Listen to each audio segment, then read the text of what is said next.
नाज़रीन आदाब, big bulletin में आपका खैर मकदम है। मैं हूं सैयद अहमद जीलानी। नाज़रीन, यौम अक़लियती हुकूक एक अहम दिन है जो कि कल मनाया जाएगा। एक बड़ा मौका है, लेकिन अब लोग ये सोचने पर मजबूर हो गए हैं कि यौम अक़लियत है या यौम अफसोस। महरूमियों के मातम का दिन है या हुकूक के मुतालबात का दिन। आज़ादी के बाद से अब तक का तज्जिया कीजिए तो मालूम होगा कि कितनी तेजी से अक़लियत के लोगों ने तनज़्ज़ुल का सफ़र तय किया है, किस तरह हाकिम तबका महकूम हुआ है, किस अंदाज से सरों के ताज रौंदे गए हैं और कैसे गर्दो गुबार ने माजी को मैला कर दिया है। तालीमी, सियासी, समाजी और मजहबी हर सतह पर अगर कुछ है तो बस पसमानदगी। इस सूरत हाल के लिए कौन जिम्मेदार है? सूरज उगाए गए, लेकिन रोशनी की एक किरण भी अक़लियतों की तकदीर न बन सकी।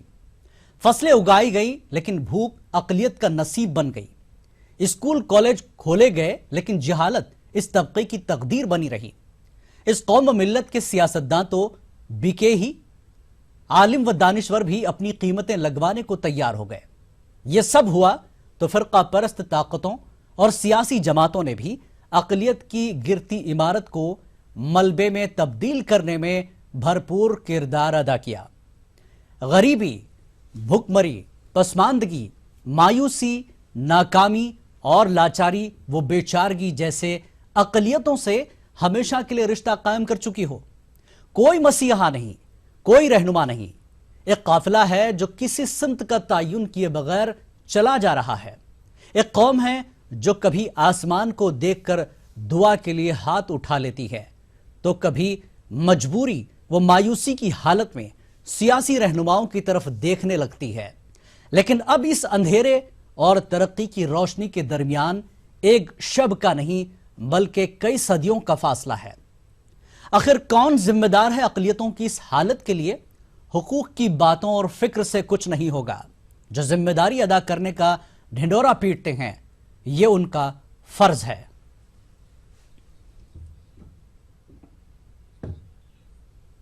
और भाई, इस पूरे मुद्दे पर बात करेंगे। हमारे साथ कुछ खास मेहमान जुड़ चुके हैं।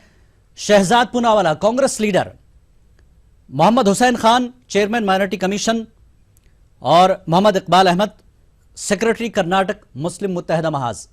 काफी बड़े लोग हैं ये और अक़लियतों को बहुत करीब से जानते हैं, देख रहे हैं, और आज उन ओहदों पर भी बैठे हैं जहां से इन्हें अक़लियतों को देखने की जिम्मेदारी दी गई है। शुरुआत करूंगा मैं सबसे पहले सेक्रेटरी कर्नाटक मुस्लिम मुत्तहिदा महाज से। आप एक तंजीम चलाते हैं, अक़लियतों के हुकूक का दिन कल मनाया जाएगा, हर साल यह मनाया जाता है। क्या सिर्फ दिन मनाने के लिए है? वाकई कुछ हालत भी बदली है? इकबाल अहमद साहब। ये तो जैसा कि आपने कहा कि अफसोस का मकाम है। सबसे बड़ी बात, 60 साल जो आज़ादी के बाद से जो माइनॉरिटी का लफ्ज़ जो लगा है वो खुद एक पसमानदगी को तरफ लेके जाता है। हालत जब देखते हैं हम लोग, जो खरियों में, विलेजों में, ख़ासकर औरतों में जो मायूसी छाई है, ना कुछ उनको मालूमात नहीं है इसके तमाम जिम्मेदार कौन है। इसमें दानिश्वर भी शामिल हैं, सियासतदान भी शामिल हैं, मुस्लिम कायदीन भी शामिल हैं, और हुकूमत भी इसकी बराबर की जिम्मेदार है। जब साचर कमेटी की रिपोर्ट जब देखते हैं तो वेस्ट बंगाल की हालत 30 साल CPM की हुकूमत होने के बावजूद 32 साल हुकूमत करके जहाँ पे हालत जो छोड़े हैं, वहाँ के मुसलमानों को जो 27% की आबादी है वहाँ पे, वो कहने के लायक नहीं। देखे तो जब बहुत अफसोस है, खून के आंसू रोना पड़ता है। उसी अंदाज से जो है दूसरे इलाकों में भी वही हालत है। कर्नाटका के खरियों की हालत तो बहुत ही है। कोई भी एक लीडर वहाँ पे, ना तो लीडर जाता ना तो दानिश्वर, वहाँ पे पुरसाने हाल कोई नहीं है। दूसरी तरफ से ये प्रेशर बना हुआ रहता है कि पुलिस का डर और खौफ, डॉक्टरों को, इंजीनियरों को, जो पढ़े लिखे एजुकेटेड तबकों को उसको अरेस्ट करके 3-3 साल 4-4 साल जेल के अंदर बंद कर दिया जाता है। ये डर बिठाया जाता है कि तुम लोग यहाँ पे महफूज नहीं है। फिर कहते हैं कि हम तुम्हारे हुकूक की, माइनॉरिटीज़ के, अक़लियतों के, तुम्हारी हिफाजत के लिए हम लोग हैं। कर्नाटक में कांग्रेस की हुकूमत होने के बावजूद भी हम देख रहे हैं कि फास्ट ट्रैक कोर्ट में उन लोगों का केस चलाकर उनके पर ये करो, उनको बरी करो, क्योंकि कोई भी इल्ज़ाम साबित नहीं हुआ। हुबली का जो धमाका, कोर्ट का धमाका हुआ, उसमें 13-14 अफराद को जो है 380 पर 6 गवाह होने के बावजूद एक भी गवाह उनके खिलाफ बयान देने से जी खातिर चलिए, रहा। बहुत सी उसके चीजें बावजूद हैं भी वो लोग जो है अभी जो भी काट रहे हैं अकलियतों वहाँ के हुकूक के लिए तय की गई लेकिन अमल नहीं हुआ। शहजाद पूनावाला कांग्रेस की तरफ से आप आए हैं, कांग्रेस की सरकार काफी अरसे तक मुल्क पर राज करती रही है। क्या लगता है आपको, कांग्रेस से भी कहीं ना कहीं कोई चूक हुई, कोई गलती हुई कि अकलियतें आज इस दर पर पहुंच चुकी हैं? देखिए, आज मैं किसी सियासी पक्ष या दल के हिसाब से नहीं बोलना चाहता हूं, क्योंकि मैं पूरे ईमानदारी से आपके सामने कुछ बातें रखना चाहता हूं। चलिए, बहुत अच्छा है। 68 साल में ये 68 साल की बात अगर हम करेंगे तो जाहिर सी बात है कांग्रेस ने सबसे ज़्यादा हुकूमत की है। मैं कुछ सवाल आपके सामने रखता हूं जो मैंने खुद अपने लेख में भी लिखे हुए हैं। जी, क्या इस देश ने आज तक एक मुसलमान प्रधानमंत्री देखा है? क्या इस देश ने आज तक 80 के बाद जम्मू कश्मीर को अगर छोड़ दे, आंटुले साहब के बाद, क्या मुसलमान को चीफ मिनिस्टर बनाया गया है? आज हमारी पार्लियामेंट में हालत देखिए, होने चाहिए 77 एमपीज, पर आज है केवल 22, सिर्फ 22 है। इसके अलावा आप 15 महीने की, पिछले 15 महीने की बात कीजिए। आज देखिए कि एक मुसलमान को कितनी असुरक्षा का महसूस हो रहा है। कुछ अफवाहों के ऊपर उसकी हत्या की जा रही है। अखलाक का किस्सा ले लीजिए, मोहसिन शेख का ले लीजिए, जायद नोमान का ले लीजिए, तो ये सारी चीज़ें हो रही है। मैं केवल किसी एक हुकूमत के ऊपर फिंगर नहीं डालना चाहता या ब्लेम नहीं डालना चाहता। मैं ये ज़रूर कहूँगा कि कहीं ना कहीं हमारे पूरे सियासी महकमे ने मुसलमानों को और बाकी की अक़लियत की जो कौमें हैं उनको बुरी तरीके से पस्त करने का काम किया है। आप उनकी पसमानदगी का ब्यौरा देख लीजिए। अगर आप तालीम की ले लीजिए, मुसलमानों के 100 बच्चों में से सिर्फ 4 ग्रेजुएट निकलते हैं।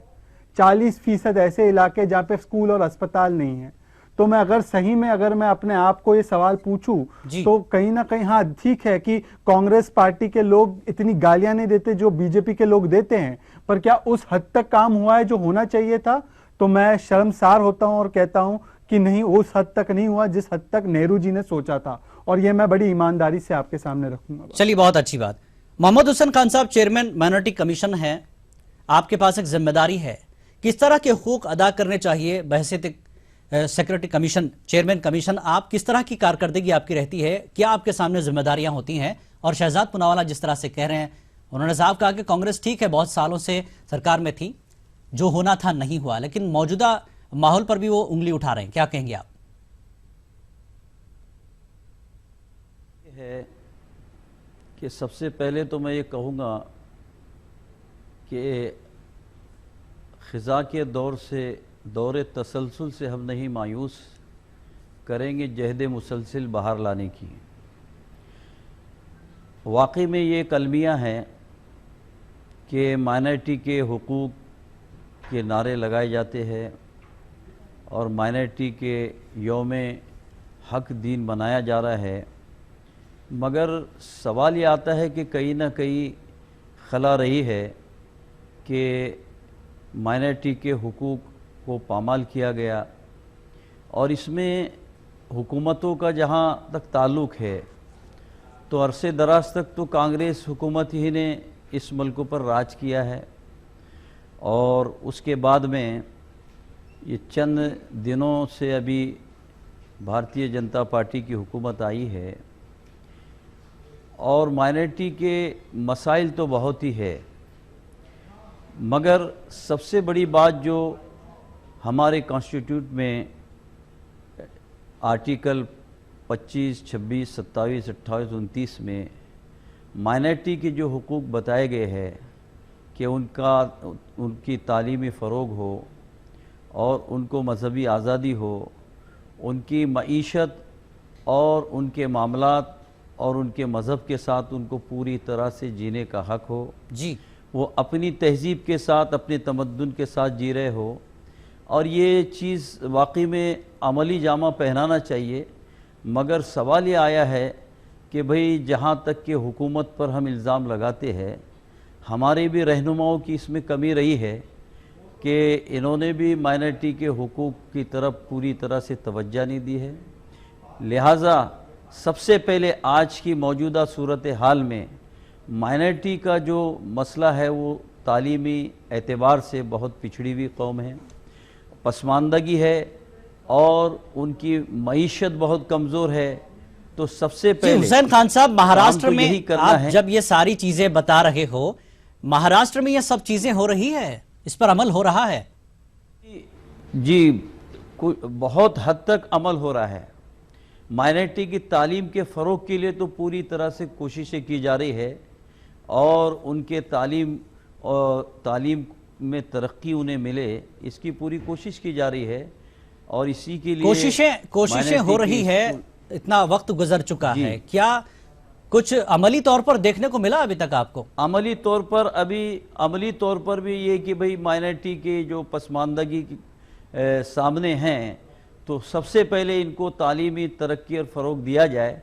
इसके लिए ख़ास तौर पे माइनॉरिटीज़ के लिए हर ज़िले में हम महाराष्ट्र गवर्नमेंट की तरफ से हमने पॉलिटेक्निक कॉलेज जो है बनाए हैं और उसमें माइनॉरिटी के बच्चों को 52% जी शहजाद, मुफ्त में तालीम दी जा रही है। जी ठीक है शहजाद, आप कुछ बोलना चाह रहे हैं? जी, ये खास, हाँ जी माफ करना, देखिए चाहे कांग्रेस की कितनी भी गलतियां रही हो, सच्चर कमेटी की कुछ रिकमेंडेशंस थी जिनको पिछली सरकार ने माना था और उस हिसाब से हम लोगों ने वजीफे की स्कीम भी शुरू की थी और तालीम में रिजर्वेशन की स्कीम शुरू की थी। आपको याद होगा मराठा और मुस्लिम रिजर्वेशन दिया गया था महाराष्ट्र सरकार में। जी बिल्कुल। और उसको हाई कोर्ट ने बरकरार रखा था, मराठे को तो हटा दिया था पर मुसलमान की रिजर्वेशन को बरकरार रखा था। इस सरकार ने, देवेंद्र फडणवीस की सरकार ने उसको खत्म किया।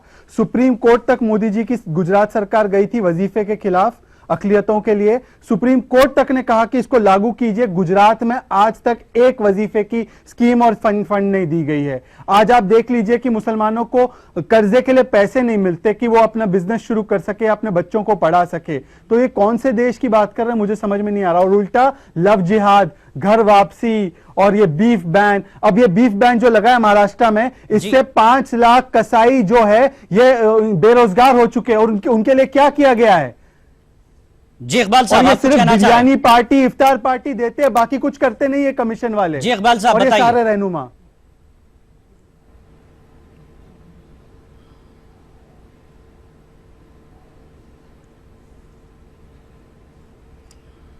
इकबाल अहमद साहब सुन पा रहे हैं आप? ये आंसू पोंछने के लिए बिठा दिया गया है। सिर्फ वो कर्नाटक में हो या महाराष्ट्र में हो या ऑल इंडिया में, कोई भी उनको जो है वो ताकत नहीं मिली जो मिलनी चाहिए थी। उसका कानूनी कोई उसका पहलू नहीं, सिर्फ एक रेकमेंड कर सकते हैं। वो उस हद तक ही वो माइनॉरिटी कमीशन बना के छोड़ दिए गए हैं।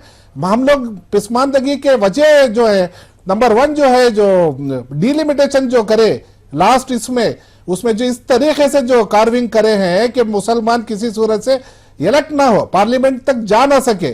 3 जो असेंबली पार्लियामेंट के आते थे कर्नाटक से, तीनों को जो है बर्बाद कर दिया। एक को जो है रिजर्व कर दिया गया। 2 जो पार्लियामेंट कॉन्स्टिट्यूंसी को जो है कार्विंग करके आधा इधर आधा उधर करके मुसलमान किसी सूरत से इलेक्ट नहीं होना, इस अंदाज से कार्विंग करे।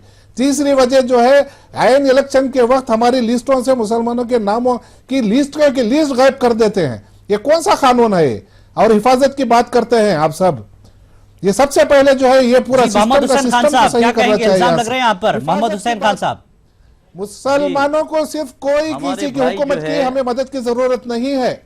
मुसलमानों को करना हिंदुस्तान में किसी की गवर्नमेंट की हुकूमत की जिम्मेदारी। हेलो। जी मोहम्मद हमारे हुसैन भाई खान जो साहब कह रहे बताइए। हैं, लेकिन जी खुद हमारे जो पुणे वाले भाई ने भी कहा और इकबाल साहब भी जो कह रहे हैं, तो सवाल ये आता है कि भाई अभी तक के जिस तरह उन्होंने कहा कि भाई रिजर्वेशन पास किया, 5% रिजर्वेशन को कांग्रेस की हुकूमत में पास किया गया और बीजेपी सरकार ने उसको मंजूर नहीं किया। तो मैं वो भाई से पूछता हूँ कि 15 साल तक के ये हुकूमत करते रहे तो माइनॉरिटी के रिजर्वेशन का इनको ख्याल क्यों नहीं आया?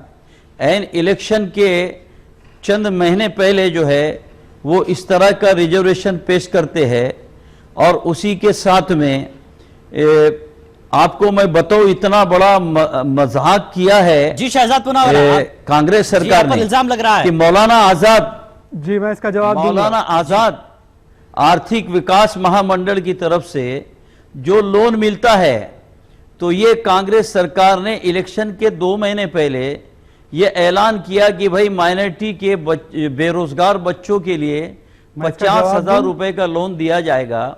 उसके बाद में बच्चों ने उसके फॉर्म भरे, उसके लिए 3-3 हज़ार रुपए बच्चों को खर्च आया 58,000 महाराष्ट्र से मुख्तसर में बच्चों बात ने रखेंगे तो ज्यादा मौलाना बात हो जाएगी। आजाद के लोन के फॉर्म भरे, मगर वो ऐन मौके पर उसको रिजेक्ट कर दिया गया। 58,000 बच्चों का जो सरमाया लगा उसका तो नुकसान हुआ, मगर उनको किसी किस्म का लोन नहीं मिला। तो ये बातें तो एक चीज है कि कांग्रेस ने प्लान तो पेश किए, मगर खुद ने उसका अमली जामा नहीं पहनाया। माइनॉरिटी का जितना इत्तेसाल और जितना माइनॉरिटी पर मैं जवाब दे जी सकता ठीक है, हूं, ये कहना इतने जी ठीक लंबे है, जवाब देंगे तो कैसे जी होगा? ठीक है शहजाद, आप बताएं। कांग्रेस की मोहम्मद हुसैन सरकार साहब में सुन होगी। लीजिए शहजाद को। जी शहजाद। जहां तक ये बात कर रहे हैं कि हम लोगों ने इसको ऐन वक्त में लाया, ये बात सही है कि ऐन वक्त में आया। ये इसलिए आया क्योंकि कोर्टों में इनके ही लोगों ने जाके इसको अपोज किया। हैदराबाद में जब हम लाए थे, जब कर्नाटक में इन्हीं की सरकार ने इसको चलाया था, फिर भी इन्होंने सुप्रीम कोर्ट तक इसको अपोज किया, और जब बॉम्बे हाई कोर्ट ने इसको अप्रूव किया था तब उसको खत्म करने का क्या मकसद था इनका। आज मैं आपको और एक बात कहना चाहता हूं, इनकी जो माइनॉरिटी अफेयर्स मिनिस्टर है नजमा हेपतुल्ला, वो कहती है मुसलमान माइनॉरिटी ही नहीं है। अगर वो माइनॉरिटी नहीं है तो माइनॉरिटी अफेयर मिनिस्टर क्यों बनी हुई है? और मुझे आप बताइए कि आज हम लोगों ने देखिए वक्फ के अमेंडमेंट की भी एक्ट हुई पिछली सरकार में, अच्छी चीजें हुई, पर आज भी हमने मोदी जी से रिक्वेस्ट की कि और हमें काम करना है वक्फ पे, कोई जवाब नहीं आता। मदरसे की मॉडर्नाइजेशन पे कोई जवाब नहीं आता। महाराष्ट्र में उसको बेदखल कर दिया है, बोलते कि स्कूल ही नहीं है वो, हम उसको पैसा ही नहीं देंगे। तो ये सब काम कौन कर रहा है? और लव जिहाद, जी इकबाल साहब जवाब दीजिए। इसमें फंसा के बात कौन कर रहा है? यहाँ पे हिंदुस्तान में देखिए पूरा अगर हम एनालिसिस करते हैं तो सिर्फ 5% जो है गवर्नमेंट एम्प्लॉयज और सरकारी इसमें पे मुसलमान है। 97.5% अपनी मेहनत की कमाई से इस देश को चला रहे हैं, टैक्स दे रहे हैं। तो खुद आप ये और करो पूरे ना। सऊदी अरब पूरे देखिए बात सुनिए, मशरक़ वस्ता को जाकर अपने बीवी बच्चों को छोड़कर जी हुसैन साहब, छोड़कर लाकर जी जो है हुसैन साहब, कड़ी आप पर मेहनत इल्जाम का लग रहा पैसा है। लाके इस देश को दे रहे हैं। आपने अपोज किया सब इस जगह। देश को लाके करोड़ों करोड़ों डॉलर लेके आके दे रहे हैं। वो मुसलमान है वो, और उनका हक जो है बराबर अगर उन पे छोड़ दिया, अगर उनकी हिफाजत करे, ये फसाद है। जी हुसैन साहब जवाब दीजिए। अरे भाई ये कह रहे हैं कि फसाद नौकरी में अगर ना हमारे हो। बच्चों की तादाद कम है, तो ये अपने आप से इसका जवाब मांगे ना कि अरसे दराज से इन्होंने जो है अपनी हुकूमत की है। तो जब आजादी मिली थी 33% जो है मुस्लिम सर्विस में थे, और अभी ये 2% मैं चेयरमैन साहब से दरखास्त आपको आपकी इत्तला के लिए, मैं किसी पार्टी का कोई मेंबर नहीं हूं, मैं किसी और सियासी सवाल है पार्टी का हमारे कोई किबला मेंबर नहीं इकबाल हूं। मैं साहब जो सबसे बोल पहले आप रहे नोट हैं, कर लीजिए। तो दरअसल बात ऐसी मैं है किसी कि सियासी अभी पार्टी हमारे का पास कोई तो मैं हुकूमत मेंबर साल नहीं दो हूं। साल से आई है, मगर ये जितनी भी शिकायतें कर रहे हैं, तो इनके जमाने में इन्होंने क्या माइनॉरिटी के लिए चार चांद जी ठीक है, लगाए? जिसके जमाने और में जो इन्होंने होना क्या था, माइनॉरिटी लेकिन की जो तरक्की चीजें का रिकमेंड सोचे? हुई थी उसको आपकी पार्टी ने क्यों अपोज किया? जो हुकूक मिलने मैं चाहिए थे ये आप भी कहता हूं उसको आगे अगर बढ़ाते। पार्टी ने अपोज किया ठीक है, मगर आपकी सत्ता थी, आप मेजॉरिटी में थे, आपने क्यों नहीं वो बिलों को पास किया? और ये मामूली ये बहाना जो कर रहे हैं, ये अपने आप को इस बहाने को सामने रख कर रहा है फरार जो इख्तियार कर रहे जी हैं। शहजाद, खुद गिरेबान जी में शहजाद जाने कुछ की करें, चीज़ है शहजाद। इनके। हम लोगों की पूर्ण बहुमत की इनका- सरकार नहीं थी, हम लोगों के पास लोकसभा में मेजोरिटी नहीं थी। हम कम्युनल वायलेंस बिल लाना चाहते थे जिससे कि दंगे 2002 जैसे दंगे ना हो। इन लोगों ने सपोर्ट किया। क्या क्या कहने लगे जब हम कम्युनल वायलेंस बिल लाना चाहते थे? तो जरा आप अपने गिरेबान में भी जाग के देखिए। मैंने बड़े ईमानदारी से कहा है कि जितना कांग्रेस कर सकती थी उसने नहीं किया, पर कहीं ना कहीं बीजेपी की जो उसने सियासत कुछ ही है, नहीं किया। जो ये आरएसएस की सियासत है, और इस देश के निजाम को बिगाड़ने में आपका भी हाथ है, और इसको फिरका परस्ती का माहौल बनाने में आपका हाथ है। जी हुसैन साहब, अरे भाई मुसलमान ठीक है, अगर पासमानदा भी कोई रहा है और अगर माइनॉरिटी आप ये कह कमीशन। रहे हैं, हुसैन साहब मेरा मैं अगर चेयरमैन साहब से फिरका बात परस्ती कर का रहा हूं, माहौल मैं एक सवाल किसी है। एक सियासी पार्टी और एक से- फिरके ने बनाया है, तो आपके हुकूमत में, आपके दौरे हुकूमत में 55,000 फसाद हुए, वो भी संगीन फसाद हुए। देखिए जो हुआ वो और गुजर, माइनॉरिटी देखिए के जो हुआ हुकूक हम को जो तलब हुआ है किया उस पर गया, बात नहीं कर रहे हैं। तो हम ये कह रहे हैं कि हुकूक जो मिलने चाहिए थे अब तक नहीं मिल रहे हैं। हुकूक जो है आपकी मिलने तरफ के से लिए क्या चीजें पूरी हो रही तरह हैं? से हुकूमत आप क्या कर रहे कोशाशाही हैं? है। हमारी हुकूमत जो है माइनॉरिटी के एजुकेशन के बढ़ावे के लिए पूरी तरह से कोशाशाही है, और माइनॉरिटी के लिए जो स्किल डेवलपमेंट का जो उन्होंने प्रोग्राम निकाला है, और जितने बेरोजगार है उनको कैसी रोजी मैसर हो इसके बाकायदा प्रोग्राम बनाए गए और उसको अमली जामा भी पहनाया गया है। जी महाराष्ट्र में इतना ही है कि भाई जी, महाराष्ट्र जो में कुछ किया जा रहा है, अभी महाराष्ट्र हम में माइनॉरिटी कुरैश बिरादरी कमीशन में एक बेरोजगार साल हो से गई, बैठे उनके हैं। लिए कोई प्लान था आपके पास? कोई प्लान बना है अभी? किसके लिए? महाराष्ट्र में कुरैश जो बिरादरी बेरोजगार है उनके लिए ना जी। हाँ, तो माइनॉरिटी जो भी बच्चे जो है बेरोजगार हुए हैं उनके लिए स्किल डेवलपमेंट के प्रोग्राम हैं और उसके जरिए से वो रोजगार मुहैया करे, इसके लिए पूरी कोशिश की जा रही है और उसको अमली जामा पहनाया गया। मैं माइनॉरिटी कमीशन चेयरमैन बना 1 साल हुआ, मेरा दावा है कि मैंने जो 1 साल में काम किए तमाम माइनॉरिटी के, जो उनको हक और इंसाफ दिलाया, 15 साल की सरकार में माइनॉरिटी कमीशन के चेयरमैन ने कभी इतनी जुर्रत भी नहीं की। वो तो बिल्कुल कठपुतली की तरह बैठे रहते थे। कई कब्रिस्तान के मसले हल किए, कई माइनॉरिटी पर होने वाले अत्याचारों के लिए मैं मैदान में उतरा और मैंने 17-18 अभी जिलों के दौरे किए। अफसोस की बात यह है कि जिले के कलेक्टर को भी 15 नुकाती प्रोग्राम नहीं मालूम थे। भाई ये क्यों नहीं मालूम थे? वो सारी माइनॉरिटी के हुकूक से नाचना क्यों थे? इसमें सरकार की भी तो बहुत बड़ी कमजोरी थी। अभी हमने जाके बाकायदा माइनॉरिटी के हुकूक की याद दहानी करे, 15 नुकाती प्रोग्राम को उनको बतलाया और कहा इसको अमली जामा पहनाया जाए और जिस तरह माइनॉरिटी के प्रोग्राम बनते हैं। ठीक है, आप जो काम कर रहे हैं और ठीक है। हुसैन साहब, एक सवाल यह है कि कल ये दिन मनाया जाने वाला है, आपका कोई प्रोग्राम, आपका कोई तरीक़ाकार होता है? कल के दिन क्या आप करते हैं? कल हम प्रोग्राम कर रहे हैं सियादरी में और तमाम जिम्मेदारों को हमने बुलाया है और उसमें माइनॉरिटी के हुकूक के ताल्लुक से ही सारी बातें होंगी और बहुत से जिम्मेदार और कुछ हमारे माइनॉरिटी के मिनिस्टर एकनाथ राव जी खड़से और उसी के साथ हमारे दिलीप कांबड़े साहब जो है राज्य मंत्री, वो भी उसमें शरीक होने वाले हैं और सारे बम्बई के जितने भी बड़े तालीमी मैदान में काम करने वाले अहबाब। ठीक है, आप कल दिन मनाएंगे, लोगों को बुलाएंगे, लेकिन किस तरह के ऐलानात होते हैं इस दिन को आप मनाते हैं? ऐलान हाँ। किस तरह का होता है? लोगों को क्या चीजें दी जाती हैं कल आपकी तरफ से? कल के रोज तो तमाम माइनॉरिटी के जितने हुकूक है वो बतलाए जाएंगे, सरकार उस पर कितना अमली जामा पहना रही है और आने वाले कल में क्या क्या सरकार के प्रोग्राम हैं जिसको तेजी से अमली जामा पहनाना है। कौन सी ये सारी चीजें बताई। लोगों को उनके हुकूक का ही इल्म नहीं है, समाजी तौर पर किस तरह की शऊर बेदारी होनी चाहिए? मैं इनसे चेयरमैन साहब से करता हूं, जब वाजपेयी गवर्नमेंट थी उस वक्त जो है मरकजी हुकूमत अनंत कुमार मिनिस्टर थे, तो कर्नाटक से तमाम को जो क्रीमी लेयर करके नाम से जो सैयद पठान शेख जो ऊपर के पूरे थे उनको तमाम सेंट्रल के रिजर्वेशन से कैंसिल कर दिया। वो आज तक वो बहाल कर सके नहीं। वो इससे इतना बड़ा नुकसान हो रहा है हम लोगों को कि बताने की बात नहीं है। कम से कम वो बहाल कर दे जो भी है। एक तो हमें हिफाजत की जरूरत है, हमें अपनी हिफाजत, पुलिस जहां कहीं भी फसाद होती है एक पार्शियलिटी से काम करती है। जी बिल्कुल, हमें इनकी कोई मदद की जरूरत नहीं, हुकूमतों की मदद की जरूरत नहीं। हम जिस हाल में है उस हाल में हमें छोड़े और सिर्फ हमारी हिफाजत करे। जी शहजाद, कोई जरूरत नहीं, कोई कमीशन समाजी कुछ तौर नहीं पर कर रहा है। जैसा कि ईमानदारी से कहा कि सियासत से दूर 50 हटकर करोड़ अगर हम रुपए बात करें तो अक़लियतों को जो हुकूक मिलने चाहिए, या जो जैसा कि आपने कहा कि कांग्रेस सरकार में जो होना था ये जितना होना था हुआ, जो अभी सरकार के पास है जो कर सकती है, या बहसियत अपोजिशन आपका अपना क्या रोल रहेगा? पहले तो ये है कि मोदी साहब ने एक बार कहा था कि आधी रात को भी अगर मुसलमान मेरे घर पे आएगा तो मैं उसके लिए खड़ा रहूंगा। पर जब सरताज जो इंडियन एयरफोर्स का एक नुमाइंदा है, उसके वालिद की हत्या की गई, उसको मारा गया सिर्फ एक अफवाह पे, तब मोदी जी का एक ट्वीट भी नहीं आया अब तक। तो ये बातें कहने की बड़ी बड़ी एक होती है और करने की अलग होती है।